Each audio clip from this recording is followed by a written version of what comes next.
എന്താ മോനെ, എന്താ കുട്ടികളെ പോലെ കരയുന്നേ? എന്താ ഉണ്ടായേ? അച്ഛ, ഞാൻ അച്ഛൻ്റെ മുന്നിൽ തോറ്റുപോയ അച്ഛ. എനിക്ക് അച്ഛനോട് പറഞ്ഞ വാക്ക് വരിക്കാൻ പറ്റിയില്ലല്ലോ. എടാ വിധി, നീ കള്ളു കുടിച്ചോ അതോ ചീട്ട് കളിച്ചോ തോറ്റുപോകാനായി? കുടുംബത്തിന് വേണ്ടിയല്ലടാ നീ ഇത്രയും കഷ്ടപ്പെട്ടത്. വിഷമിക്കണ്ട മോനെ. കുഞ്ഞിനെ നന്നായി വളർത്താൻ വേണ്ടി ഒരു അച്ഛൻ എന്ത് ചെയ്യണോ അതാണ് നീ ചെയ്തത്. നീ തോറ്റിട്ടില്ലടാ, എല്ലാം ശരിയാകും. ഇപ്പോ ആ ഫെർണാണ്ടോ വെച്ച് നീട്ടിയ പണം വാങ്ങിക്കായിരുന്നു എന്ന് തോന്നുന്നു. ഒരിക്കലും വേണ്ട. കഴിവ് യോഗ്യതയും മാത്രമാ ഈ മത്സര ലോകത്തിപ്പോൾ ഉള്ളത്. അത് ജയിക്കണമെന്ന് അർജുനോട് പറഞ്ഞു കൊടുത്തിട്ടുണ്ട്. ഒരു പണക്കാരൻ വിചാരിച്ച എന്തും വിലയ്ക്ക് വാങ്ങാന്നുള്ളത് എന്നെ ഒരു ഉദാഹരണം വെച്ച് പറയുവാണ് അച്ഛ. അങ്ങനെ വന്നാൽ നാളെ അവൻ്റെ മനസ്സിൽ ഒരച്ഛൻ്റെ സ്ഥാനം എന്ന ഇടമുണ്ടാവില്ല. അച്ഛൻ ഇടയ്ക്കൊക്കെ പറയുന്ന വാക്കല്ലേ, ജീവിതത്തിൽ വിശ്വാസമാണ് ഏറ്റവും വലുതെന്ന്. ആ വിശ്വാസം അവനിൽ കൊണ്ടുവരണം.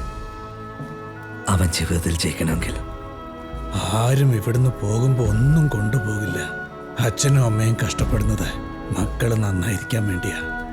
വിട്ടേക്ക്, എല്ലാം ശരിയാകും. ഈ വീട് പോയാ പോട്ടെ, വേറെ വീട് വെക്കാന്നേ. ധൈര്യമായിട്ട് ചെല്ലേ.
സിംബ, എന്താ ഇങ്ങനെ കുറയ്ക്കുന്നേ?